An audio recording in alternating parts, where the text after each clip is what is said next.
Okay, here we go. Welcome, everyone. My name is Dr. Evelyn Seiler. I am with ICATT Apprenticeship Program. ICATT and Matt Squared have joined together, and we are doing the WomanUp program.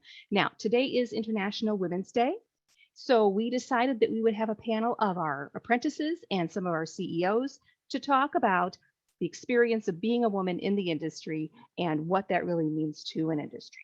So, on our panel today, we have, for our apprentices, we have Trivia Barnes from ZF at Matt Squared. We have Sarah Conrad at SW from Matt Squared. Amanda Galuski from Crohn's at ICATT, and Kimberly Townsend at Anderson Hauser with ICATT. On our CEO panel, we have Gina Lipscomb from RJ Lipscomb, Norel Inman from Chicago Glue, and Sarah Hartwick from IMA. So we are going to start with our apprentice panel, but first I'd like to say a few words about the industry and women in general. So manufacturing opportunities are growing in the US as more industries reshore jobs and reinforce the local supply chain. The pandemic revealed many gaps in the ecosystem that were not evident before. And as companies expand and are hiring more, it's just going to increase those opportunities. Manufacturers have had more than 800,000 jobs unfilled for months now, with the unfilled positions projecting to increase to 2.1 million by 2030. In response to this, the Manufacturing Institute announced today the 35 by 30 Women's Campaign to increase the number of women in manufacturing from 29% as of this moment to 35% by 2030. They're having efforts to focus on changing the perceptions about the industry in order to attract and retain female talent and to broaden the pipeline. So, looking at the status of women in manufacturing, women account for less than 1 in 3 of manufacturing workers. In specific careers, this is what that looks like. Assembly workers, 48.6% female, making $28,231. 46.8% male, making $28,840 a year. So, women are making 98 cents on the dollar compared to men. Industrial maintenance tech, 5.2% of the industry is female, making $46,165. 90.6% is male, making $48,785 to what women make. So women are making 95 cents on the dollar. Mechatronics technician, 11.8% female, making $59,437. 87.6% male, making $63,906. Women are making 93 cents on the dollar in that particular field overall. Of women in advanced manufacturing, 75% recommend this career in manufacturing as a viable path for other women. The gender gap exists for a variety of reasons, many revolving around family, is when women more often than men stop out to care for family, and that means both for young children and for their own parents. Now, this results in the wage penalty throughout the rest of their career. That is in regard for salary, benefits, and retirement.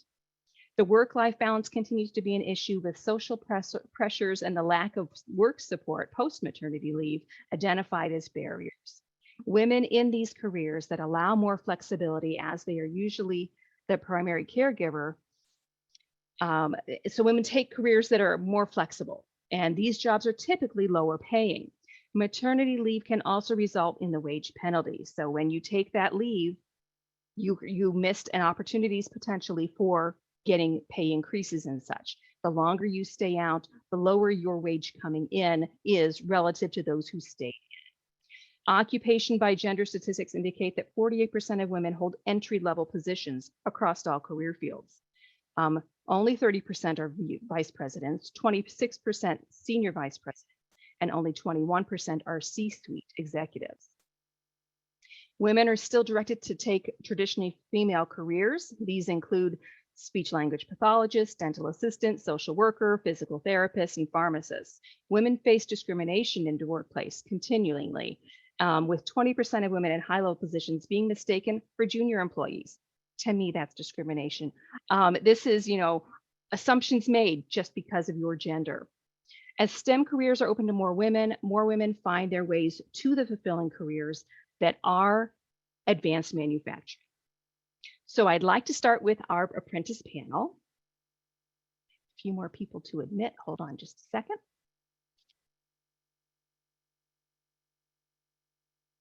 And this should be then Amanda now with my name, but we'll have her changed. All right. So the apprentices, let's go ahead and have our apprentices introduce themselves. Sarah Conrad, would you start, please? Hi, I'm Sarah. I'm from SW. I'm a second year. Been doing it, hired in 2020. Still going strong. Which is your career path? Right now I'm in the MET squared, so mechatronics technician is kind of what our associate's degree is going to be saying later on. But as of right now, I'm kind of leaning more towards the electrical side of things. First, I was thinking automation, but electrical is way more organized. I'm a neat freak, so I like It works things for you. organized. What's that? Good, good. Yeah. Kimberly, go ahead and introduce yourself. Hello, I'm Kimberly Townsend. I'm from Hauser. This is my first year in the program. And what is your role right now? You are in I'm in the advanced apprenticeship. manufacturing tech? Yes. Okay. So what kind of things are you getting to do? We work on the machines, the manual mills and the lathes right now, and just other factory projects that we get put onto. Nice. Okay, trivia. Please introduce yourself, and can you turn on your camera?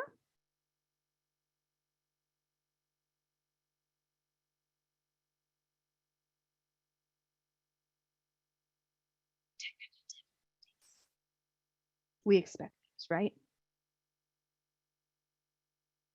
All right, we'll check with her in a minute. Okay, so as an apprentice, what has been your challenges and what has been most rewarding so far?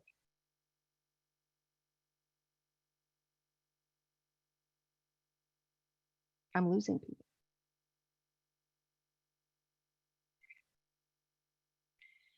Sarah, Kimberly? So like some of the challenges that we're going through is not really for us, it's not really sexist based, but whenever like something kind of fails, like an automation system, they'll send it straight over to us apprentices for us to fix it. We're kind of little fix-it people kind of in the entire plant. So if like one of the tool magazines needs to be replaced for our CNC machines, like, hey, you go hop up there with Derek and Josh and kind of get your hands on with that, kind of learn how that is. Anytime there's like a learning opportunity, they're like, hey, go up there, go check that out. Hey, go over there, get your hands dirty. So it's not really, they don't really mind with me being a female. They kind of see me as an equal in that with SW. And it's really, really nice because they're like, oh, hey, like she can do that way better than this person. So get her on that. And I think that's absolutely amazing because they will treat everyone as an equal and they see everyone as like, they know everyone with their weaknesses and strengths and they apply what you're really good at and help you push successfully into that direction as well. Oh, that's great to hear. So it feels good to be the go-to person. Oh yeah, definitely. Okay. Sarah, Kimberly, I know you're brand new, but what have you faced so far? Just the biggest challenge, not sexist related, but Which is working good. on a team. I never liked working on a team. And so we work on a team now. Everyone is great. And I really like working on a team because they make everyone feel included. That's wonderful. And it's just really nice to So have people there. What's your favorite thing to have done so far? I mean, I know you haven't got to do everything yet, but just starting out. Far, just random projects that they give us for the factory. It's nice to see us putting out work and it being useful to people. Nice. Trivia. I know you're having difficulty with video. Are you able to talk? I can talk. It's going in and out, and I didn't want it to sound glitchy. I think you're okay. Tell us about your third year. So you are finishing your apprenticeship this year. over those 3 years, what was the most rewarding thing that you've done? The most rewarding thing? Yeah. Probably working on a team of men that were pushing me to do my best. I never worked on a team, just men. I've been on a couple projects lately, and all my projects have been male-based. I've been the only female there. And so to be in those environments, usually I'm pretty bold, but it made me a little timid. And so it was Okay. pretty rewarding to have a team that was pushing me and pushing out my potential. Oh, that's great to hear. So they didn't see you as being lesser than in any way.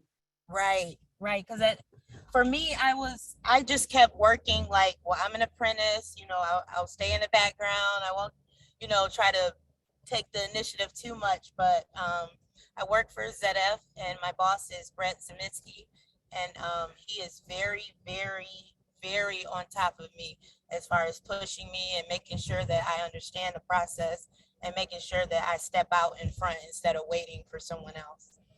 That is great to have those people around you that say, yeah, you got this. I know you can do this. That really makes a difference in how we perform our jobs. Most So definitely. how did you know that manufacturing was the career path for you? I worked for Chrysler for about 9.5 years.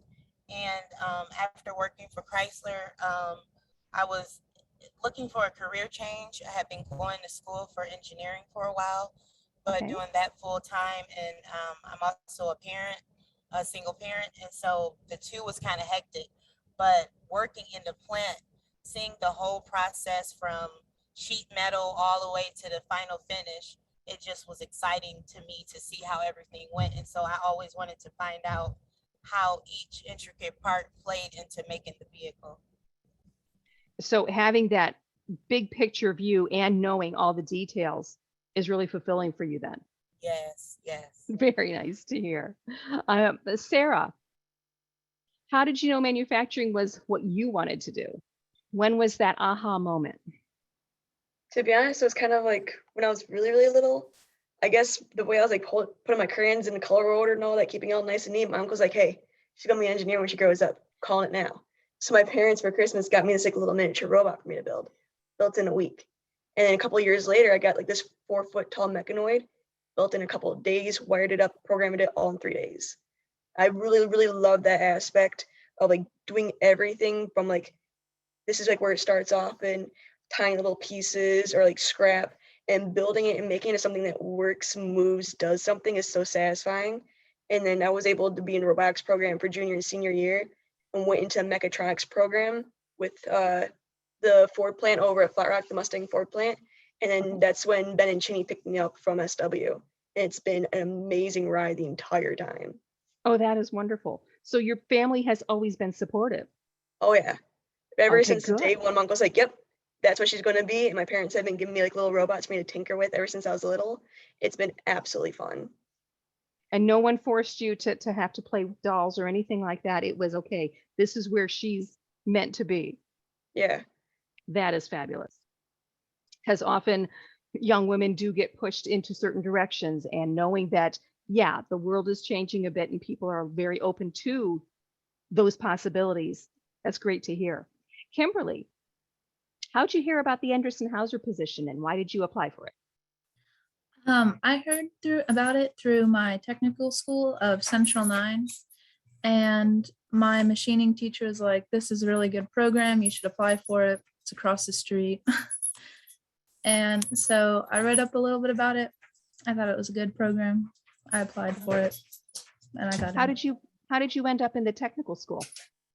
Well, I did robotics like early in high school, and I love just watching the like scrap metal get a blueprint, turn it into a finished part, see all of the parts come together, see something moving, completing a project.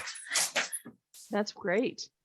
So where do you see yourself in 5 years? Okay, I know in 3 years you finished the apprenticeship. Well, what, 2.5 years you finished the apprenticeship, and then you have 2 years with the company.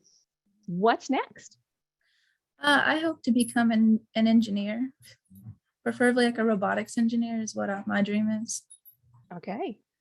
And so still working with Anderson Hauser, or Yeah, probably.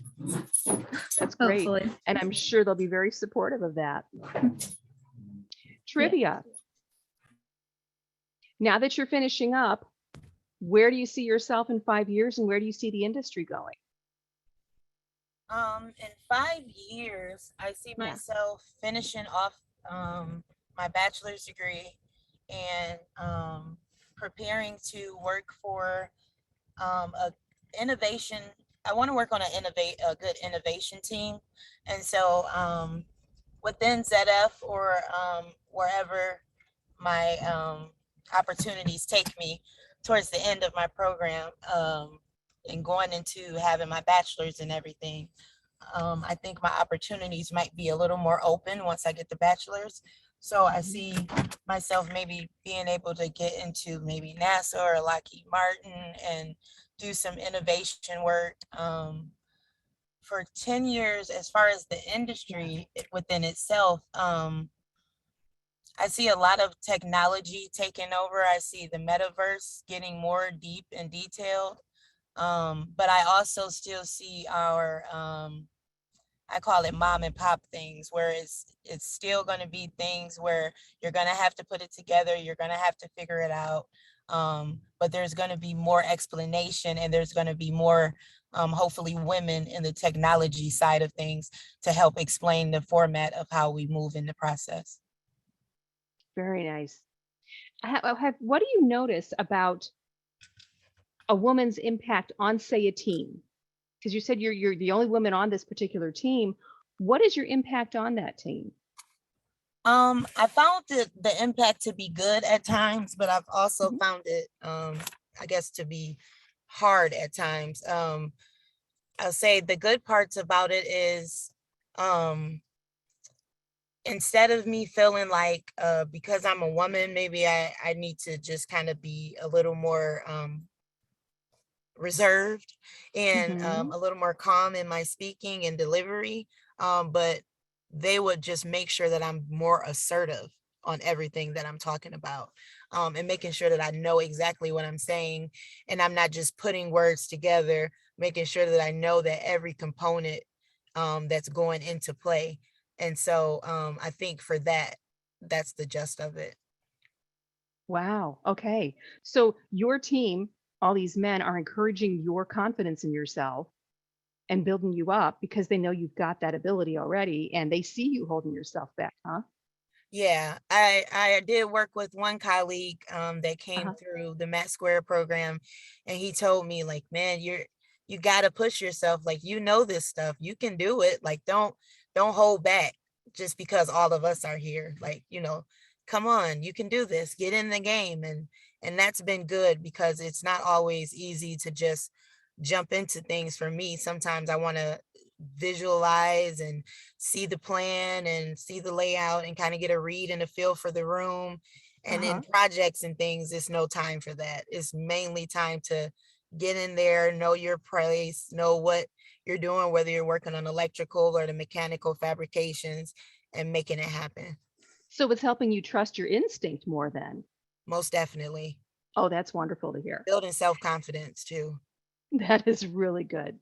You're going to be so ready when you graduate here in a few months. Yes, I hope so. I'm so ready to graduate though. Sarah, what do you see yourself doing in 5 years? At first, I kind of didn't really know, but then with us kind of like with me building this one switch cabinet for our JVS automation machine, I really like how everything's kind of coming together. Everything's staying nice and neat. You can make it really pretty, and then everyone that does, like, say you give someone the switch cabinet to do, you give it to 5 different people. It'll look 5 different ways, and you get to have your own signature in this.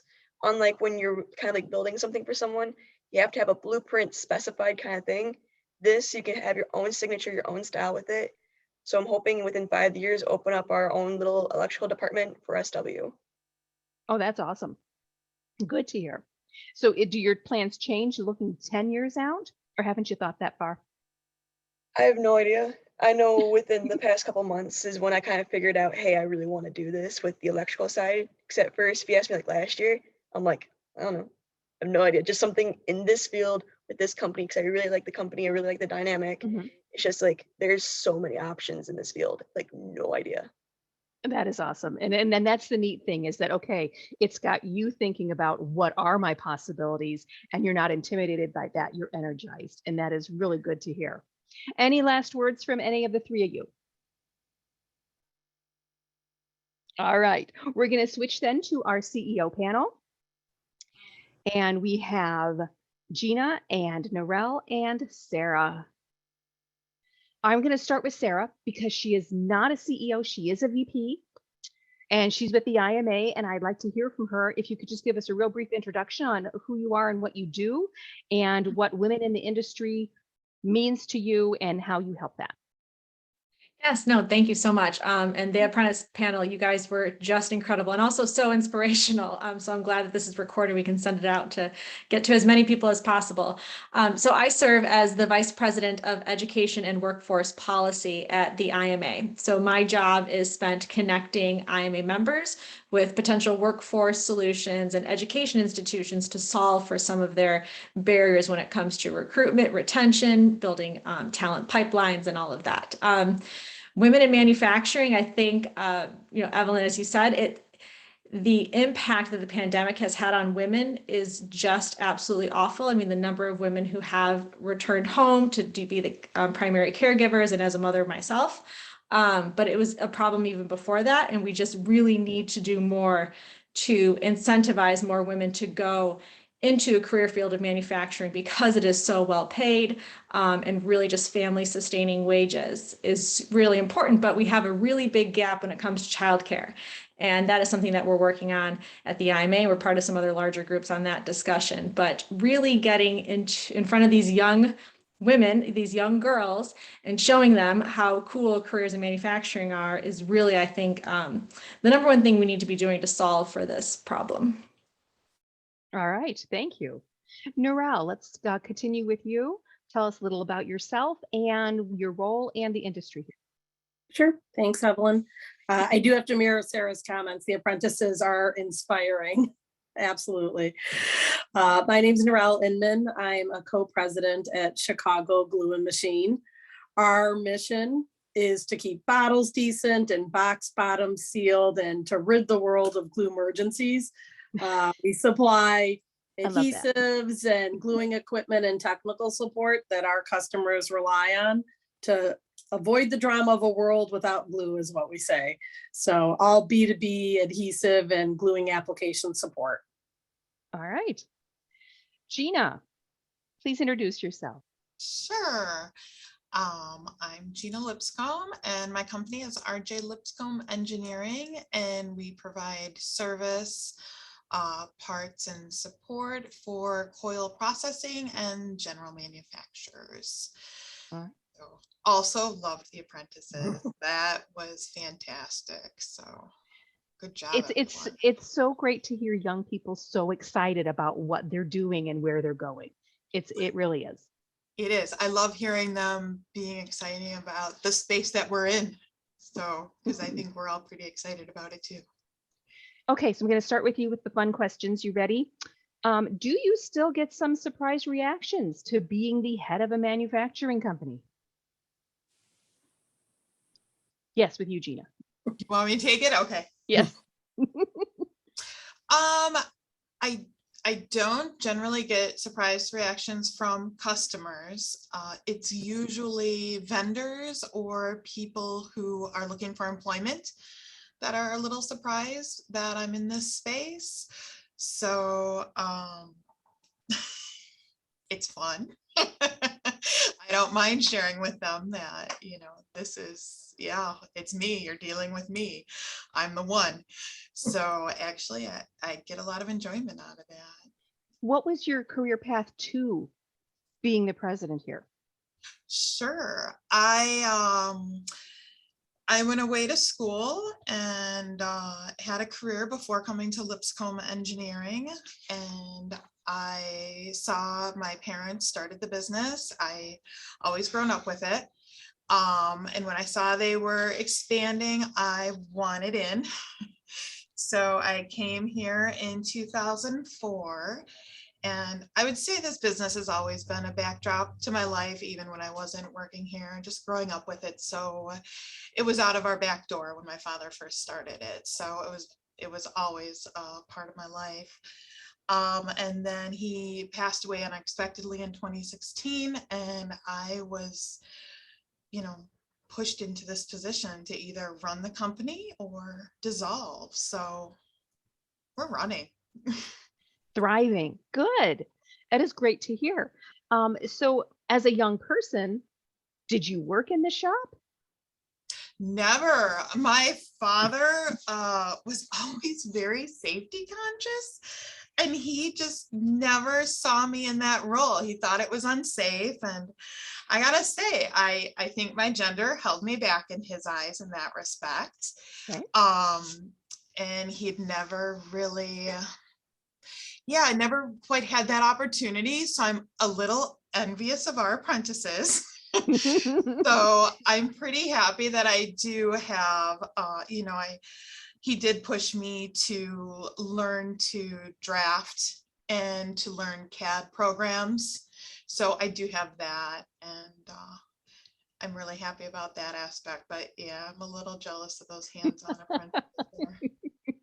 So when you go out on your floor, Yep. You don't necessarily run any of the machines, but it's a comfortable space for you. Very much. Yeah, like I said, it was outside of our back door as I was a kid growing up. So I've spent a lot of time on the shop floor, and I'm not running the machines, but I know what they are. I know what they do. I'm very comfortable with the products and parts and the equipment. So Great. Narelle, tell us a little about your path to the co-presidency and what reactions you get.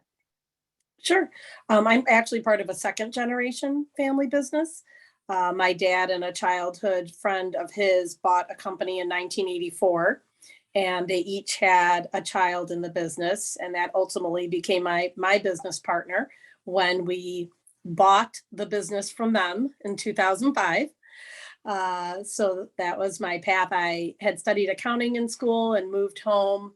I was really unhappy with my job, and my dad asked if I would come work at his company at Chicago Glue, knowing that I'd be looking for another job. The way he tells the story now, like he had this master plan to build, bring me into the business.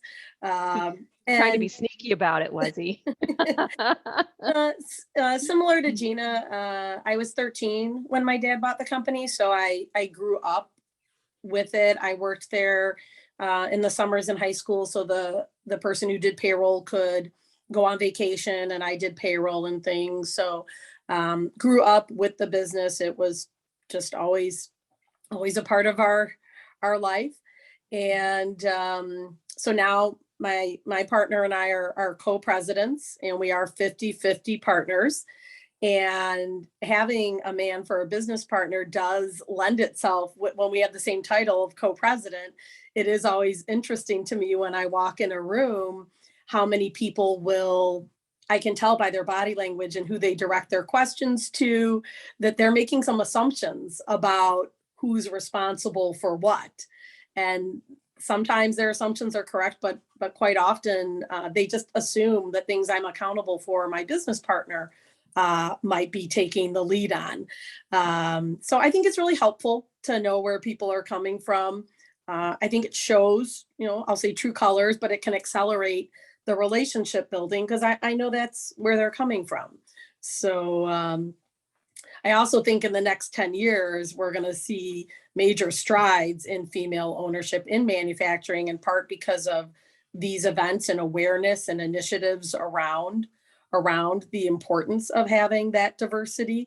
And our marketing agency, Odia, actually recently gave me an article, and it talked about how, I think one of the apprentices mentioned a mom and pop shop, that businesses that are 2 million to 20 million actually make up more than 75% of the economic contribution. And it's in those smaller firms where they're estimating by 2030, 1 in 3 of the owners will be female. So hopefully this won't be a novelty and we won't have panels around it because it'll just be a norm. But Right. but I understand right now the important part is the awareness. So yeah, that's where I'm at in my role today. Mhm. And that awareness, extends to the idea that, Fortune 500 companies that have a woman on their board are more financially successful than those that do not. And it's just really interesting dynamics of if you really put it into a context and see the impact that women do have in industry, across industries, it is really phenomenal. Sarah, being the person who replaced Jim Nelson there at IMA, how do you address those questions that people come to you? Do they assume you have no knowledge? I mean, what happens in that space? Yes, well, Jim is so incredible and was the first person in this position at the IMA, and I could never even try. He said he told me once that I'm not trying to fill his shoes. I'm making my own path. And my expertise my history is different than his. I came from K-12 education policy, more in the advocacy space for a number of years. And even when I was on legislative staff, it eventually became that all the education legislative staffers were women. And now it's gone back to men, and us women are kind of chuckling at, remember when it was women and how things were run. As much as I'll say on that. But yes, it's, again, my background is just different. And I come from a place, as Jim did as well, but to really listen and to understand and to just, regardless of gender, be there to help support the members. But a lot of the members, again, are coming to us with questions regarding workforce that impact particularly women in the workforce and how to really recruit more. And it's again, being a woman myself and really understanding that work-life balance and making sure that there are ways to achieve that for women, and advising members in that way is really one of the highlights that I get to advise on. But there's just still, Narelle, to your point, like hopefully one day we won't be having a conversation to celebrate this because it will just be the norm, but there are just some really significant barriers that still exist. And we need, to both Gina and Narelle's point, the young girls getting involved and understanding what manufacturing is, what it looks like today, and what opportunities exist within that career. Wonderful. And that leads very well into our next question, which is how to change culture to be more inclusive, and what initiatives, policies is the IMA presenting and offering, and what does that mean education-wise as you're reaching down into the high schools to help them expand how they offer career tech? Yeah, that's a great question. And again, that's one of our priorities. We actually have a legislative proposal right now that it passed the House and it's in the Senate that requires high schools to implement career pathways and endorsements. And this is over a variety of areas: manufacturing, engineering, technology, health sciences. But requiring that really exposes kids, and the bill goes all the way down to requiring some career exploration opportunities in 6th grade, really just to get in front of the kids and get them exposed to as many career fields that exist, ideally within their region, because this pathways work and the endorsement is tied closely with the opportunities that the community colleges offer. It has significant employer input throughout the entire process. And we're working a lot with our members so that they understand that this is a lever that you can use and a touch point for the school districts to get involved, to advise on the curriculum and let the schools know what skills you need and what's missing. And there's a lot of events that are happening, particularly for women and girls as well. Think of even I had an email, we're working with the Girl Scouts. They'll be having an event in the coming months. And so we are going to partner with that to make sure that girls, again, see what manufacturing looks like today. But there's a lot of things that we can be doing at the education level, but we all understand that schools have just been absolutely in the toughest spot for the last 2 years. As everyone has, with school districts and school boards. And so it really is seizing the opportunity for those kids both boys and girls who may not be in the four-year college track, showing them the other opportunities that exist for them. And also, by the way, engineering, as you guys know, is manufacturing. So if you are a female engineer, you are in the manufacturing field, and making sure that we capture that as well for ourselves. Great to hear. Gina, how do you impact your company being CEO towards being more inclusive? Well, I definitely think that's a change that comes from the top down. Mhm. So first of all, we recruit for fit. So like I spoke about earlier, those people that are shocked or dismayed that they're being interviewed by a woman maybe aren't a good fit for this culture that I'm building. Mhm. So I get to have a direct impact that way. Our handbook and policies are written in a way that I find inclusive. I really think it's woven into a lot of decisions I make. And honestly, me taking speaking engagements like this and showing up and trying to representation matters. So It does. I'm really trying to put myself out there because I've just understood it more over the years, and I want to try to try to get more women to join us and make a company that they're comfortable in.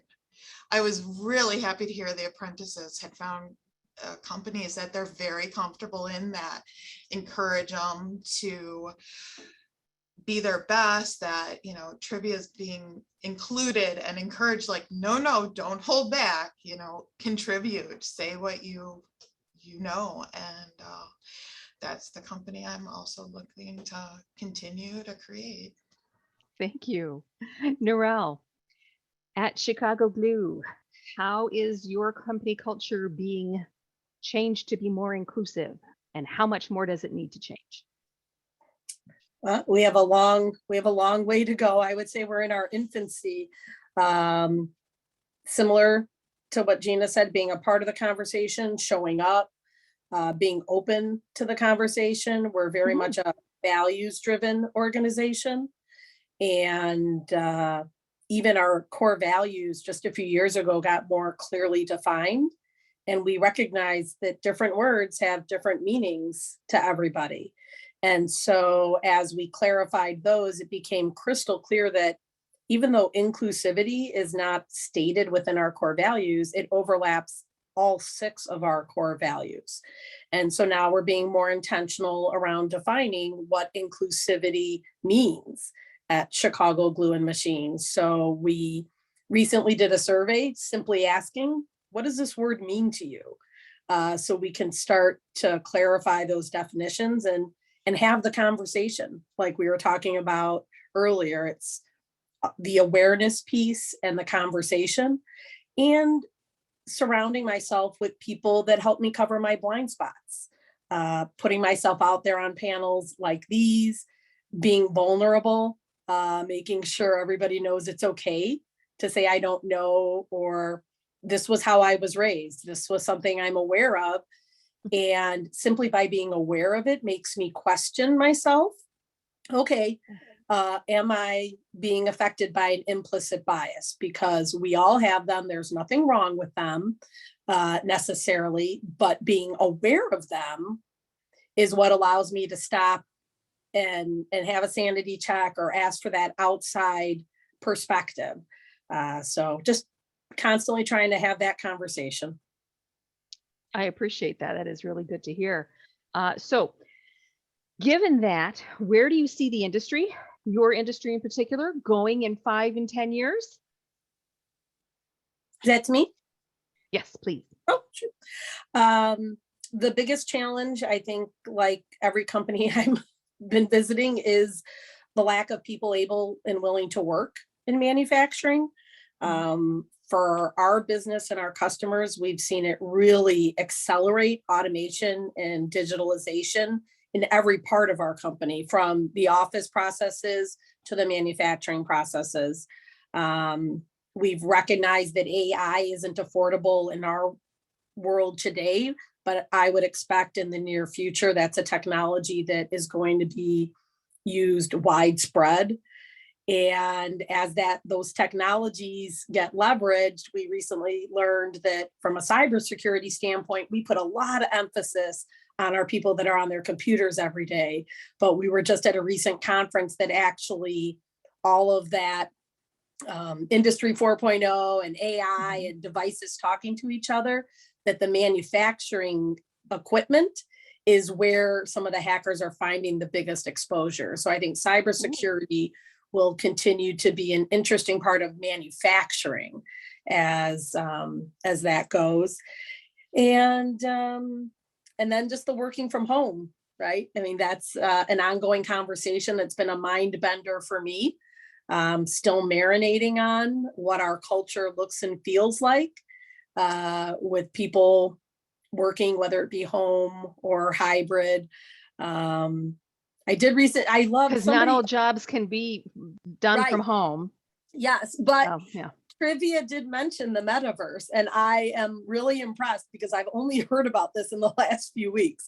So I am pretty excited about dressing up an avatar to maybe do this presentation in the future. Not that I'm not having a great time today, but really trying to get myself forward thinking and not be stuck in the way things have always been. So I don't know if surgeons can operate on people remotely using a robot. I don't know. Maybe some manufacturing jobs will be done remotely. I don't know. Right. Just trying to be open to how that technology changes things, but then the risks with the cybersecurity side of it. Okay, so I had a thought come to mind, so I'm going to ask this too. Given that there is such a need for employees in manufacturing in general, and knowing that so many women have had to stop out because of childcare, what does it look like for your industry, say for whether it's flex schedules or split shifts and shared jobs type things? How open can industry be to that? Well, fortunately, that's already part of our culture. We had a purchasing manager and an office manager that started a family and said, I want to be the room mom and I want to be at the beach. I said, okay, that's great. I'm not going to lose you. So you will stay. It will be flex schedule. It will be part-time. And that's what we're going to do because those people are so hard to find. So as a smaller company, to be attractive, we always say glue isn't glamorous. It's critical. Everything will fall apart without it, literally. Right.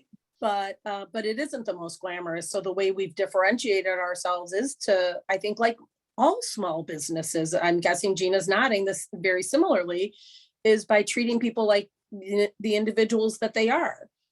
We have an operations manager now that he's taking his kids to school, to and from school on different days. So his schedule is posted and that's what it is. Somebody else is bringing a dog to work.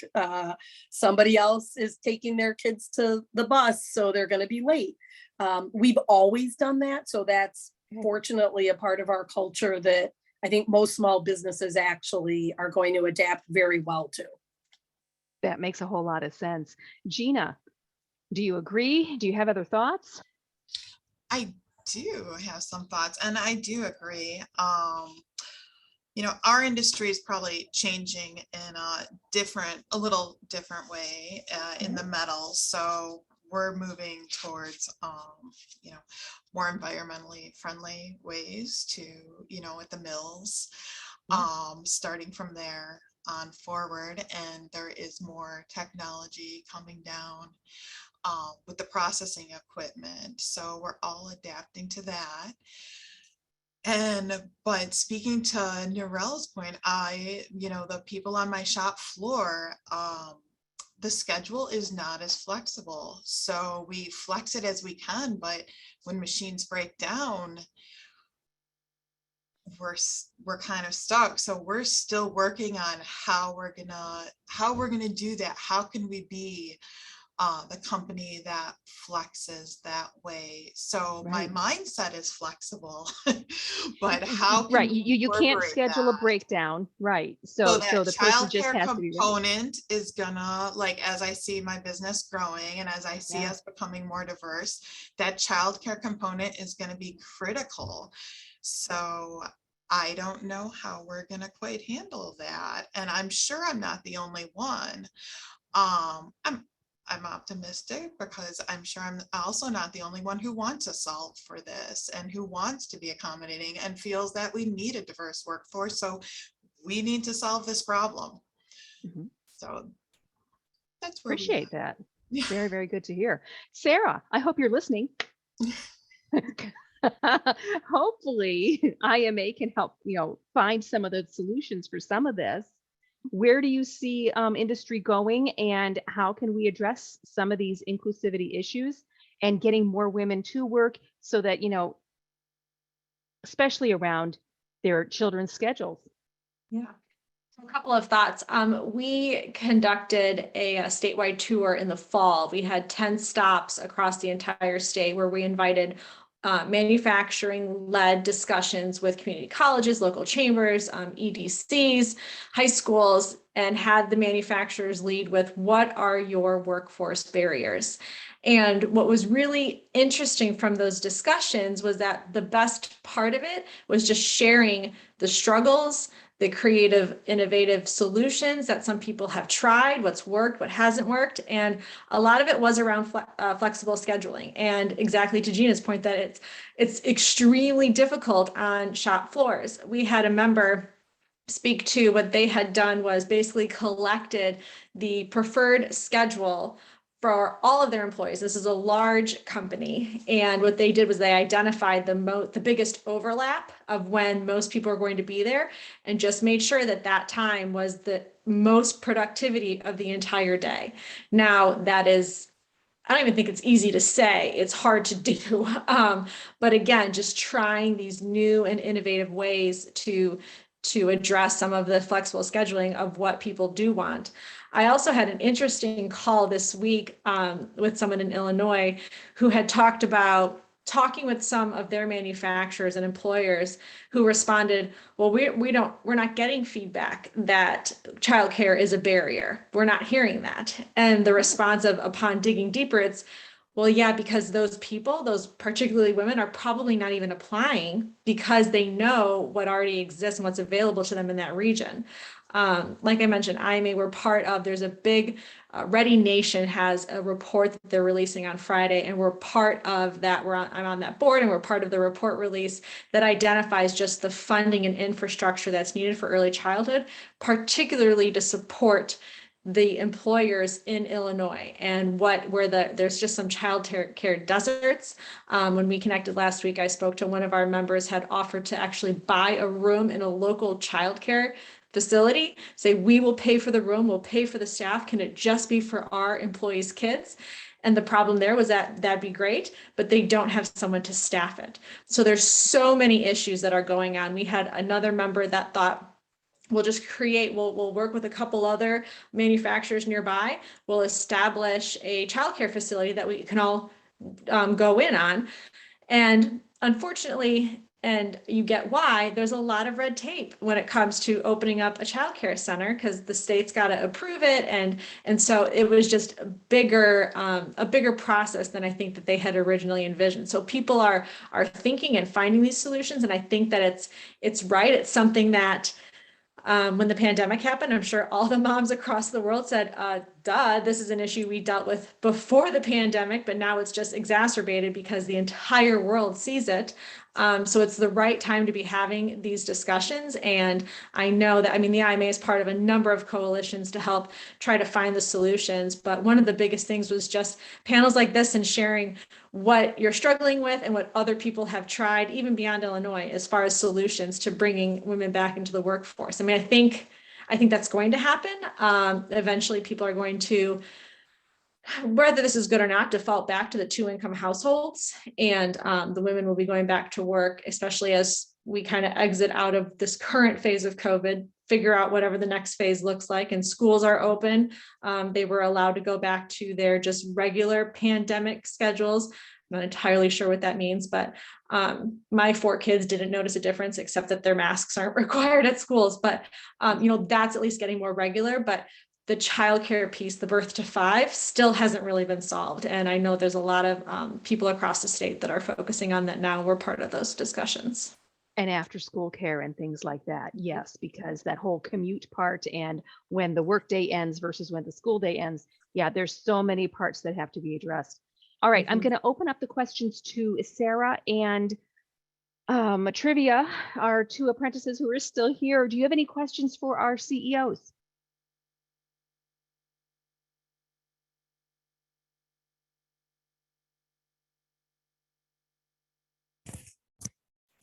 Hi, Trivia. Hi. Yes, I am. So your journey to becoming a CEO, what would you say was the most hardest part of the journey? Do you want to take it, Narelle? You want me to go? Yours sounded a lot harder than mine. Well, the sudden unexpected loss of a thought, I mean, that's Yeah. that's No, traumatic. that was right. So I had to deal with, of course, overcoming my grief. Well, we had a service and the next day I showed up to work because it was very important. I think the hard part was probably that important having to let my staff and our customers know that we're moving forward. It's business as usual and nothing is changing when our founder just died and his daughter, who hasn't had this role in the company, is now going to assume that seat. So yeah, I won't pretend that was easy, but I do take a lot of pride in having pulled it off. What was the hardest part about going from the position you had to being president? Oh my What- gosh. Yeah. I would say, can you name just and one? a real lack of confidence. We talked, I talked a little about this before. Because why would I be confident, right? I've never done it before and suddenly here I am. Yeah. So, and that confidence sort of invited people weighing in whose opinions I didn't need. And just commentary and people weighing in. And I learned really quickly, I'm going to have to just, I've been at this company a long time. I know this company. I know what we're doing. There are things I do know and I can contribute. And no, I'm not going to be Bob. I couldn't possibly, I'm only going to be able to be Gina. And that's who I bring. And Gina's more than enough. Good. Yes. And it is that, okay, what is this role I'm stepping into and what does it require of me? And until you're really asked to do it, Trivia, it's great that you have that team that's telling you, yes, you can do this. So yeah, carrying that with you, that's going to be an essential part. And this is like a perfect experience for you to go through to prepare for such a transition down the road type of thing. Yeah.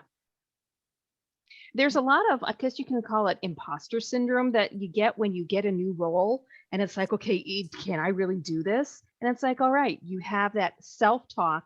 You have to get yourself through it. Narelle, stepping into co-presidency, was there a transition there for you? There what is was. that? I think it's a little different having my dad still there in the shadow that he cast.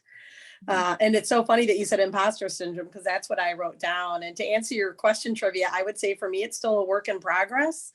That self-confidence is something that I continually struggle with, and joining peer groups that are supportive and finding the right mentors have been game changers for me, that I have a safe place to go to a peer group where it's like, oh, all right, this company is owned by a man and it's 10 times my size and he has the same issues I have, because that's what I've learned is that all the companies have the same issues regardless of who owns them. I can talk that talk, but I often get in my head quite a bit. So I do think imposter syndrome is a very normal thing and there is no handbook for it. So for me, it was a journey of transitioning my dad out, even though he's still an employee. And then again, it's similar to Gina, because I think so many things are similar across companies, of finding my voice and being who I am. And that even though I'm second gen, it's now our company. It's no longer my dad's. And that's taken me a long time even to just be able to say. And I'm like looking at the participants, I'm like, he's not on the call, right? That's funny. But he's very proud. He's very proud. But yeah, it's an interesting dynamic with the family component. And I would say peer groups and mentors, and that covering those blind spots that we all have, whether it be implicit bias or experience, has really helped me, whether it be the IMA or ICATT or EFBC. There's all kinds of groups out there. And I am so happy that you found the team that energizes you. And I think that's the most important thing, is to surround yourself with people that energize you. And if they don't, there's nothing wrong with that. It's just not your tribe, and find the one that is. Sarah, did you have a question? Just going to add for the apprentices, and one of the things that I love about manufacturing, and I don't know that really young people really understand this, is it is the ultimate like American dream, where you start on the bottom and you work your way up. And, you know, family or just continue. I mean, there's some incredible people that started on the bottom, our plant managers, move up to some of the C-suite. I mean, it's such a clear example of that. And that's why it's just so incredible to get women in at any level, because there's definitely always opportunities for advancement. And apprentices, any further questions for our CEOs? Yeah, so like if you come into like a female or another like apprentice, even like guy or girl, what's your advice on how to get into the position you guys are right now? Narelle, why don't you start this one? I'll follow you this time. Sure. Thanks, Gina. That's an excellent question. In my case, it was because of nepotism. That being said, I think there are a lot of networks and mentors and people like myself and Evelyn and Gina and Sarah that recognize how it feels and are passionate about helping that next generation, regardless of sex, gender orientation, whatever. We're passionate about the industry and it being well served. So I think an intentionality to find those networks and find those opportunities is going to be the best way forward, and having a clear vision of what you want. All right. Yeah, I would say knowing that you want that is great. You're starting with that. You're getting the education, you're getting the experience, you're making all of these connections. I would say, yes, that word networking is really important. So I would pay attention. I think it's absolutely possible. Like, yep, we both got these positions. Yeah, it was nepotism. Like, but that is how we had to get in. There wasn't always another path into manufacturing for women. Right. I know a lot of women, and this is that in manufacturing, and this is how they got in. But now the doors are opening. So I think just keep studying and pushing and meeting people and putting yourself out there. It is about knowing what your end goal is, being open to new paths and opportunities as they come along, and seeing how you can put all those pieces together to create your future. And that's the best part, is that you do have so much future that is open to you. And we hope it stays that way. And it's just incredible where you can go and what you want to do. And who knows, 15 years from now, could be one of you guys sitting here on my panel in the other role. Okay, any other questions from our audience for any of our panelists? Go ahead and pop in with your microphone and camera.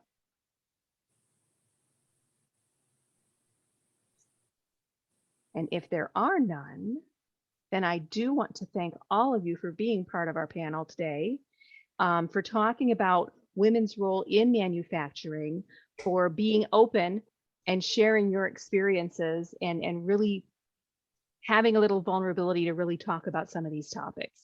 Thank you so much all for being here, and have yourselves a wonderful day. Thank you for having Thank me. you. Thank you. Good Goodbye, luck, everyone. everyone. Yes, Sarah? good luck. Thank you. Sarah Conrad, are you still Yeah. there? Mhm. Your comment about putting your signature on a switch cabinet made my day. Made my week. Well, yeah, 'cause it's like some people do like nice tight corners. Other people do like the little swooshies. And then, so yeah, like if you look at between mine and my partner Mitchell, our switch cabinets for our PAL exam are completely different. Mine's all color coded and the poor guy's colorblind. So, so he can't really tell the color. I'd like Love to him see dearly, but he pictures cannot of tell the that. colors. I think that should be on the website. I do too. And Mhm. Trivia, your knowledge of the metaverse, like you guys just blow me away. You're already so on top of your game. Like Gina said, truly inspirational. And if there's anything any of us can do for you, we're like a call, text, email away. Yep. Thank you so much. Yeah. you. Yeah. This was Definitely amazing. connect with us. Please. They're both on LinkedIn. Yes. Yeah. Oh, okay. All three of I'm you. gonna So, find you. so if you guys get on LinkedIn, my young apprentices, if you're not already, Mhm. find them. Get on there and Yes. find them. Yeah, I think LinkedIn is a good resource at this point in time. Most definitely. Absolutely. At least Yeah. to start those conversations. Yeah. Mhm. And But you keep should putting have your each other's signature on those email. cabinets. So you're good. Mm-hmm. Absolutely. All right. When I Thanks see your so much, signature, I'm gonna everybody. say I know her. Exactly. Bye. Bye. Bye Bye, bye. everyone.